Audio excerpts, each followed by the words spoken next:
8 months after my son was born, I lost the vision in my right eye. And that was the precursor to, seeking the medical diagnosis because I had to figure out what was happening. And I was diagnosed with multiple sclerosis. And I can laugh about it now, but it was so not funny then. Welcome to Define You Radio, the place to be for real talk and real tips to help you define your personal and professional life. Class is in session with your host, the Southern Belle of Bold, Valencia Griffin Wallace. Pens and papers ready. Class is now in session. Hey, kings and queens, it's your girl, Valencia Griffin Wallace, and class is in session today with Susan Shatzer of UnlockingYourLimitlessLife.com. Not only is Susan a 10-time #1 best-selling author, she also executive produces and hosts a globally syndicated TV series called Unlocking Your Limitless Life. Her mission is to catapult those who are our best-kept secrets with a vision, mission, or message into mass consciousness. Now, before we get into today's session, make sure you go over to ValenciaGWallace.com and secure your spot for the Move Retreat happening in Jacksonville, Florida, September 27th through the 29th. Now, let's go ahead and welcome Susan to the show. Welcome Miss Susan to the show. Hi, Miss Susan. How are you doing today? Great. Thank you, Valencia, so much for the incredible introduction and the gift and contribution you are to the world. I'm going to start demanding people recognize that I am a gift to this world. That's right. And contribution. Yes, definitely. You have a very interesting story. I was kind of looking over, of course, your bio and some different things about you, but I want the audience to kind of get to know you. So just give us a snapshot of Susan in the past. Yeah, how far back, Valencia, would you like me to go? I've got 50 years of story and information I can share, but I think I know the part that you're referring to. It's the part where you just have a total, life as you know it, is totally just the floor is pulled out from under you, you receive some information or you have an experience. Is that sort of where you'd like for me to start? Yes, but specifically about being diagnosed with a chronic illness. Yeah, it was 8 months after I gave birth, and I had gone misdiagnosed for 10 years before it. And 8 months after my son was born, I lost the vision in my right eye. And that was the precursor to, seeking the medical diagnosis because I had to figure out what was happening. And I was diagnosed with multiple sclerosis. And I can laugh about it now, but it was so not funny then. But really, and it happened, and I called my mom, and my mom was in the medical field, Valencia. And so I said, I've got this spot and I can't really see out of my right eye. And, it's kind of painful. And I said, I'm thinking it's just I just popped a little blood vessel or something, and my body just needs to absorb it. So that's what I'm thinking. I have no concept that this could be a really big deal. So I end up in the, eye kind of emergency center, and it just so happens, God being as good as he is, actually had the ER doctor there. He was a neuro-ophthalmologist, and he kind of knew. So he sent me for an MRI, and that's when I got the call, and the neuro-ophthalmologist says, well, you have a 51% chance of having multiple sclerosis. And I was like, oh, okay. Had no idea what that was. I go, let me go get a piece of paper so I can write this down. So I leave the doctor. I go in the house, I get a piece of paper. I'm like, so can you spell that for me? I'm having him spell it out. Still having no idea what this means. So I said, okay, well, let me give you the name of my pharmacy and you can just call in the prescription and then I'll go pick it up later today. So what antibiotic do you think I need for this? Still having no clue, that this was life-changing, that the sclerosis meant scarring. It meant I had lesions on the brain and the spine, that this like was impacting, my life, and it explained a lot of the mysteries that I had been having. And it was at that point when I got a call from my primary physician that said, "Hey, we want you in the hospital, don't even go, we've already checked you in. You need to be here for 5 days. They'll pack a bag because you need some steroid infusion to bring down the inflammation that you have on your brain." And I was like, "Ooh, full stop." Like, I have an 8-month-old. I'm like, my husband at the time, like, works full time. My closest family lived 8 states away. And I realized, you know what? I'm in an abusive marriage. Mm. And it was one of those things where, like, single parenthood, divorce, chronic illness, trial drug study.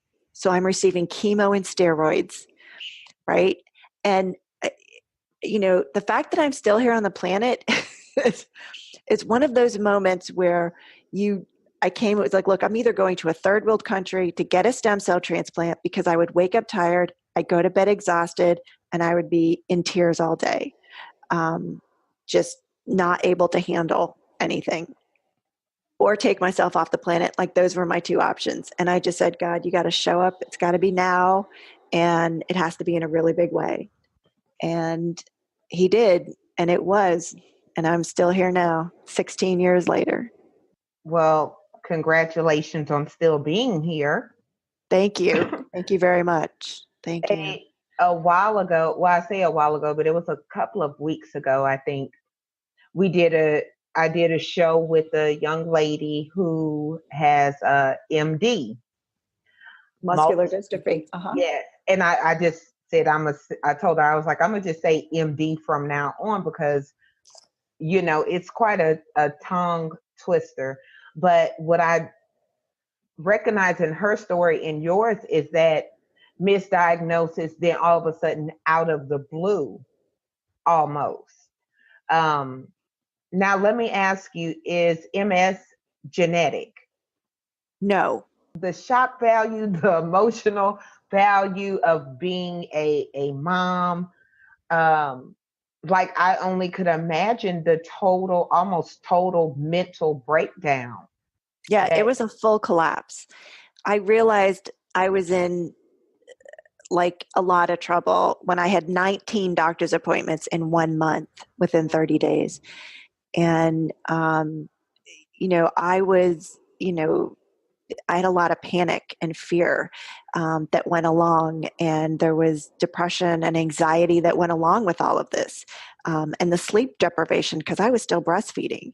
So it was, one of those things where, your whole life is turned upside down. And I remember I used to be a Mary Kay sales director, and, top 2%, a lot of Queen's Court of sales and rings and prizes and, sashes and all that kind of stuff and crowns. And I remember sitting there in my office one day looking at all these pictures, and I could not recognize myself in the pictures. I'm like, and I remember my dad sitting next to me. I remember looking at saying, I know that's me, but I don't remember that. Like, I don't recognize that. Like, my diagnosis was a defining moment for me in having and requiring to choose for myself. And it was at that point that, I, had to choose what was going to work for me. And being with my husband at the time, who was, verbally and emotionally abusive, he was not faithful, he was cheating, he was lying, had hidden credit card debt. It was, just surmounting on all of this. And it was on top of, having the symptoms I did, on top of, not being able to work. I remember having a port in my arm for treatment, needing to drive across town to pick up a guest, to then drive over to a meeting, to then drive a guest home, to then come back to my house, close to 11 o'clock at night, for Mary Kay, going, I just can't do this. I cannot do this anymore. Like, I'm still trying to live my life the way it was before this. This something has to change.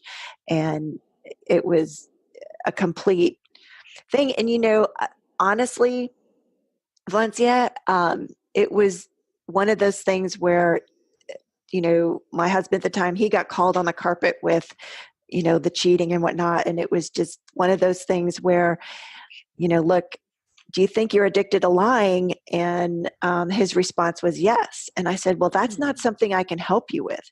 We did a therapy kind of a thing, with someone. And, basically they said, look, you're narcissistic and you're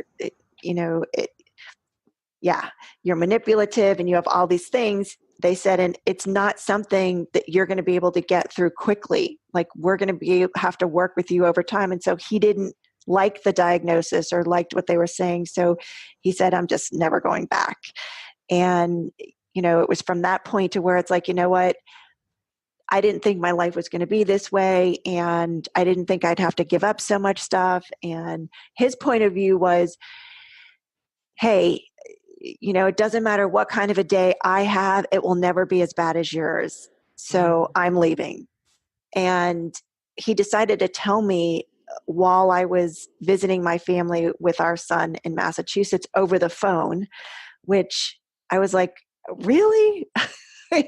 He says, yeah, when you get back, I'm going to be leaving. And I said, okay, look, I have 30 days to when I'm come back to when my parents are coming down for my next treatment, which was my birthday month. I always get treated on my birthday for the infusion for the trial drug study. And I said, look, can you just stay for 30 days and help me out with our son? I said, because I'm not physically able to do a very good job here. And he said, no, I'm not. I'm leaving. And as soon as you get back, and he did, he picked us up at the airport. He came back at the house. He said goodbye and he walked out. That was it. And he walked out the month before my son turned 2. So it was one of those things that was like, God, really? Wow. Like, are you kidding me? Yeah. And that's a crazy, roughly 2-year span, give or take, of between diagnosis, to the end of your marriage. And most women, and I say women, even though, guys, I know you guys go through like a lot, except giving birth. Okay. So, but that, that's like a whole lot of ground shaking, earth shattering things that you experienced in a 2-year window. So really you didn't get a chance to recover. It was kind of like one thing after the other. Yeah. And we went on for a knockdown, drag out, divorce thing because he, quote unquote, wanted custody. And, my son had never been with anybody else because I was a stay-at-home mom and we were a 2-family income. So he had to work and he didn't have family that could be with our son. So why the judge would never give him, full custody, at that point. And, this was back in 2006. So many of the laws have changed since then.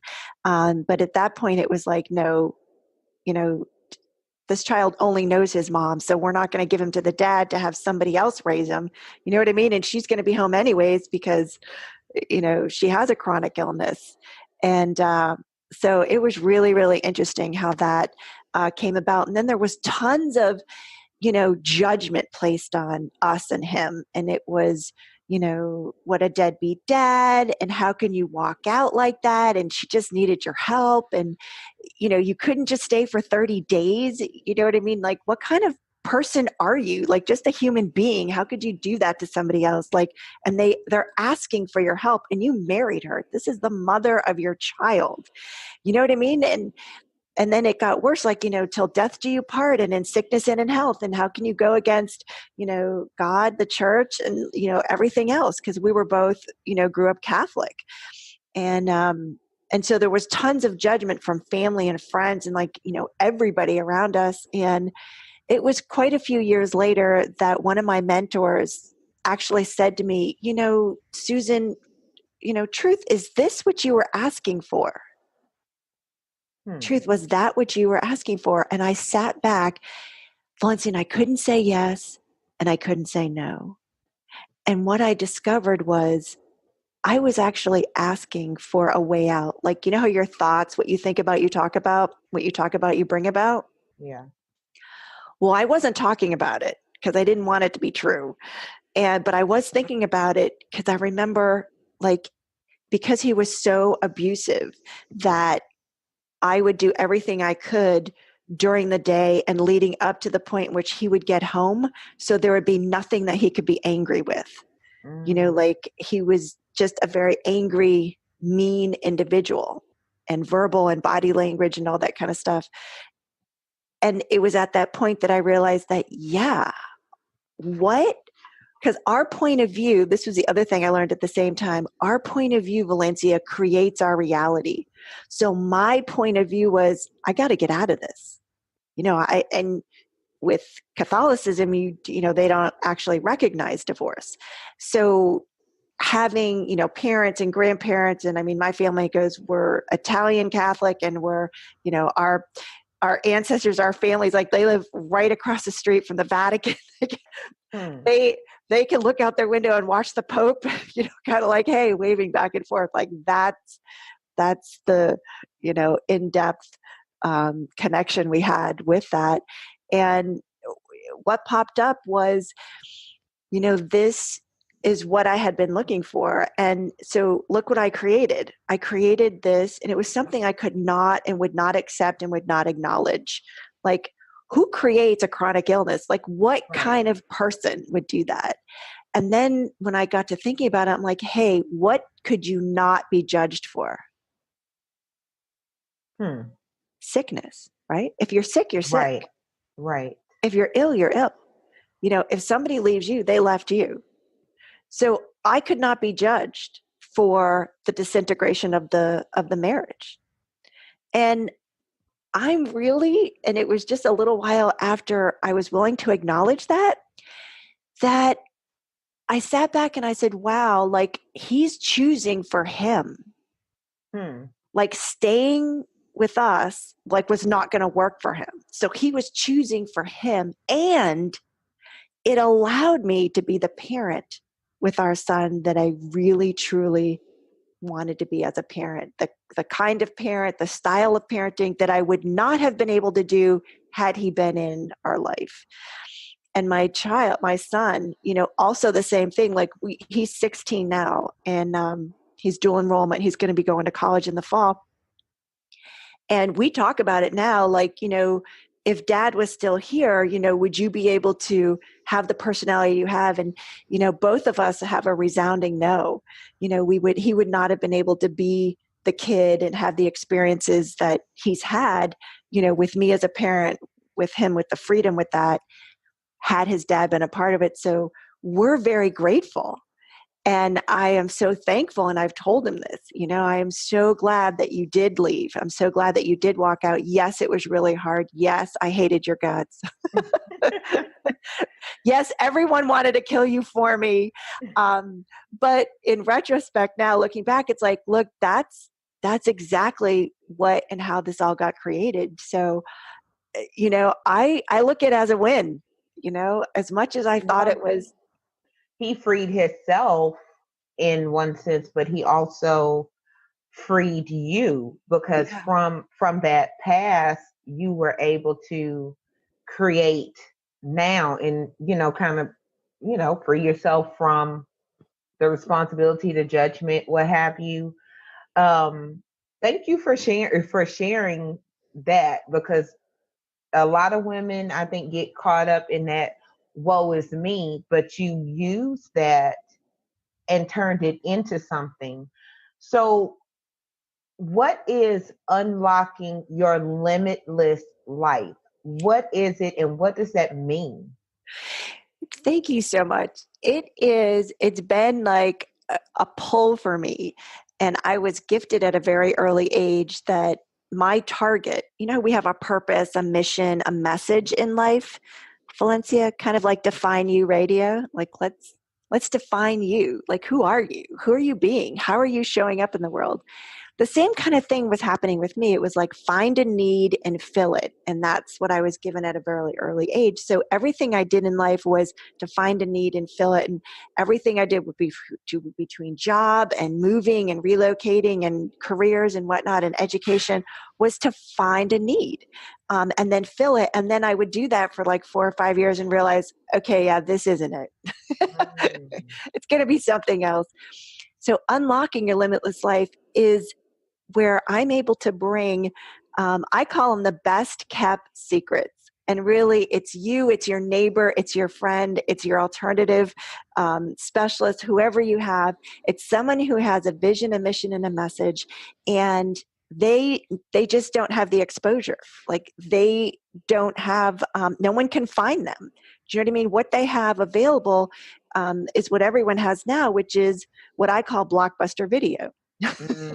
Now, Yes. Blockbuster Video went out of business because they didn't keep up with the technology and the streaming platforms, that are happening. And so there's a shift that's already happened and it's here and we're on the cusp of it. Like we're on the top of the wave and we are like on our surfboards and we were riding the big one. And it's streaming. It's Roku. Our video is going to Apple TV and Amazon Fire Stick, and we're on apps on your phone. So I'm able to take people who normally would have to pay $25,000 for 3 minutes to get on the Today Show or Good Morning America, and then they're gone, to taking them to a digital platform where we film 4 shows, each of them about 8 minutes. And we place them on these global platforms. We have 90 plus platforms where all of their information is available. And we actually teach them how to do business differently. It's like the new wave. It's what's coming. It's like the Netflix before it was the Blockbuster. It's the internet before we had the yellow pages. I love it. I love it. And I think a lot of TV people, quote unquote, like networks and those things, are realizing somebody like me, I stream only. Like I cut the cord on the cable a long time ago because Yes. everything I could find is on Netflix, Amazon Prime, my Yes. Fire Stick, YouTube, Yes. whatever. And I think it's like eventually TV networks, like those, networks from back in the day that you got to pay an arm and a thigh to get on. Yes. Eventually they will be like Blockbuster. And no They longer already are. here. Yeah. Right. They're already, like, so Fox News and the CW and ABC, NBC, AMC, like they're all on Roku. They all have their own streaming channels on there. They're just still also on the cable network because it's still hanging on. It's like the dial-up to the high speed with our internet. You know what I mean? Like we're making that leap right now. So I'm taking, everybody, who would like to be featured on a global platform. I'm taking you there. And that's what Unlocking Your Limitless Life is all about. I love that. I love that. And congratulations. And um in a way that you found the need and you're feeling it.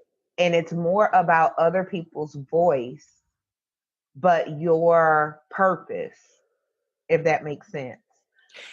Yeah, my mission is to raise the vibrational frequency on the planet, and mainstream media is not how it's going to happen. Yeah. It's going to be the people who are consciously awake, who have conscious awareness, who are out creating this reality and just getting them to places, so literally anybody, anywhere in the world at any time can access these shows, people's content, and then it never goes away. Like it's always there. It's always available. Like it's unbelievable.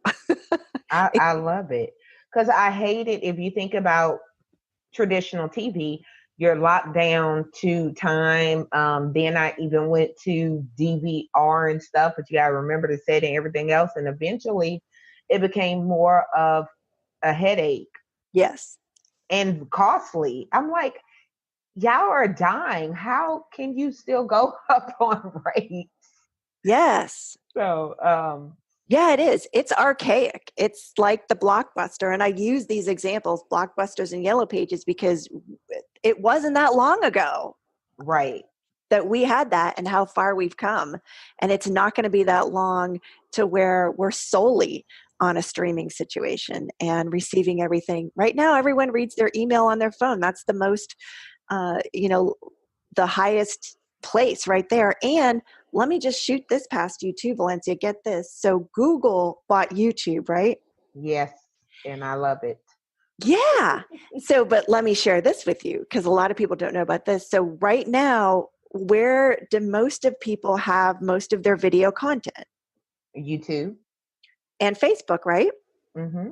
Well, guess which two places have no customer service, have no live chat, have no phone number to reach them? Facebook. And YouTube. Oh, really? Yes. So what happens is you actually don't have control over your content. Have you ever got put in Facebook jail? No, but I know plenty of people that have been. Right? Yes. Yeah. So, and it's difficult to, you can't just like call somebody up or, get someone on the phone to like fix this for you. It doesn't happen that way. Like you have to serve your time. And they all make the decisions. Like we all woke up on the morning, January 1st, 2019, and Facebook had decided without telling us, without alerting us, without sharing it whatsoever, that they were eliminating people in our groups, in our Facebook Yes. groups. So we lost a lot of people. Yes. And they could have very easily said, hey, reach out to them. Ask them if they'd like to be still connected. Ask them if they'd like to opt in.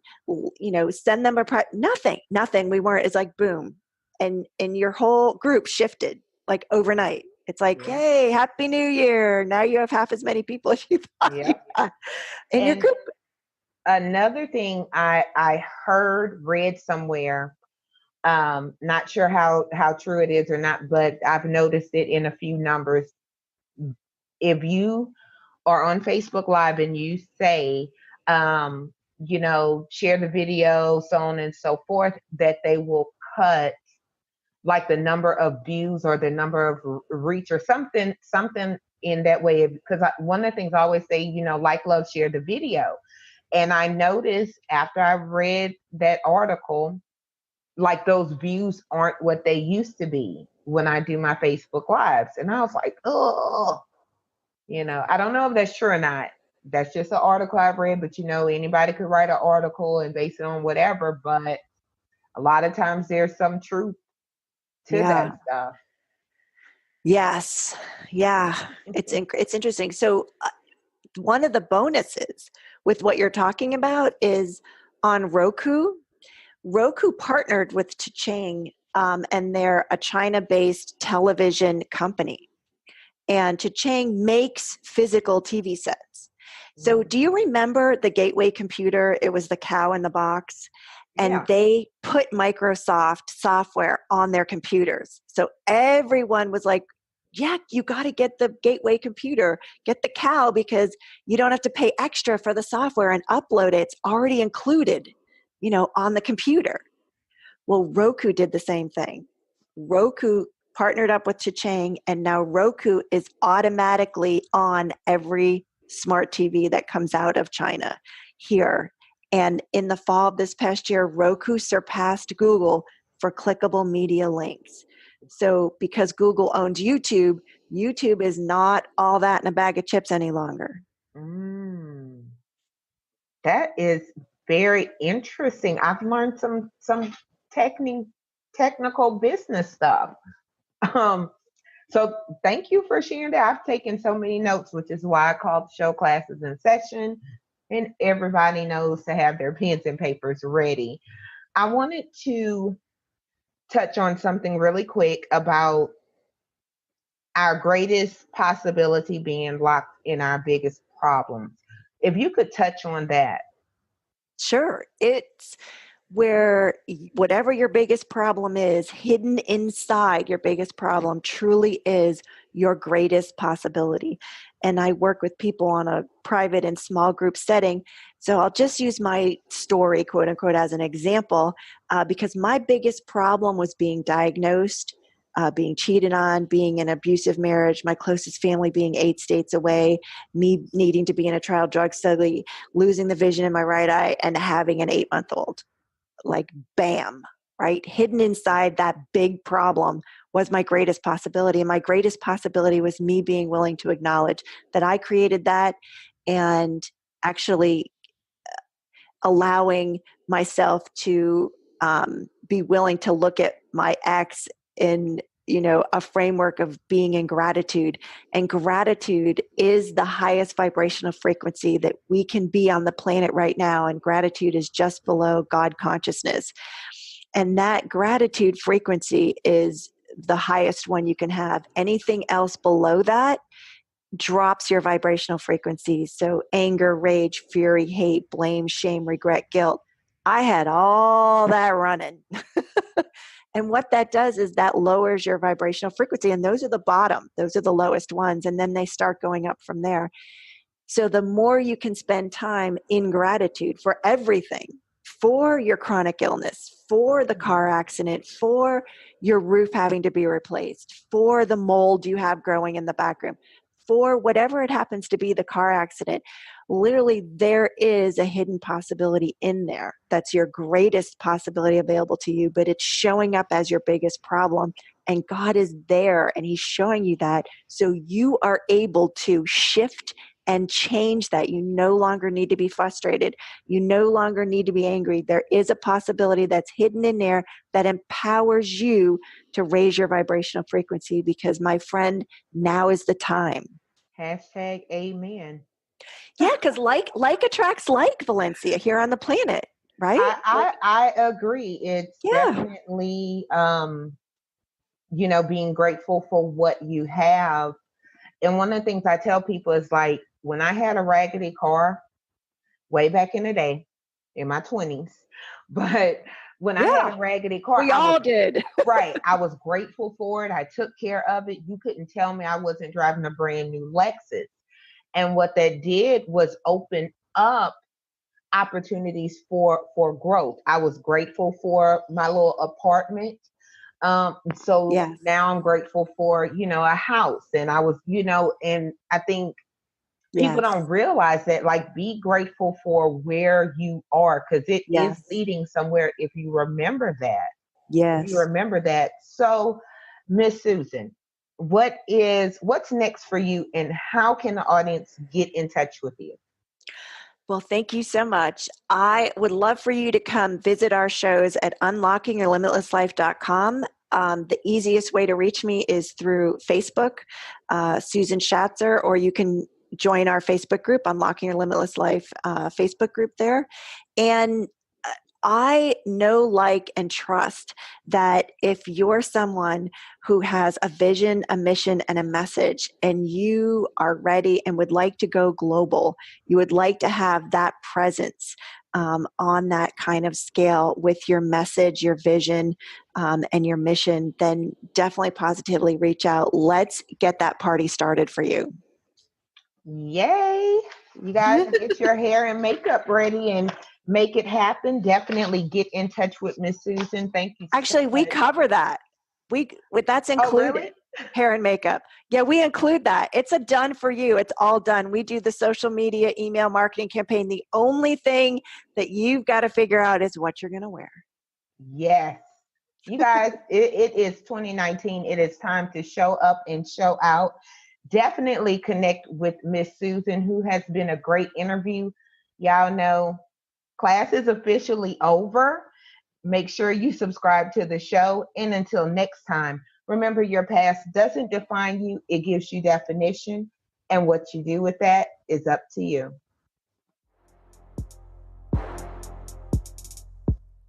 Thanks for listening to Define You Radio. Make sure you connect with the show at www.defineyouradio.com. Pens and papers down. Class dismissed.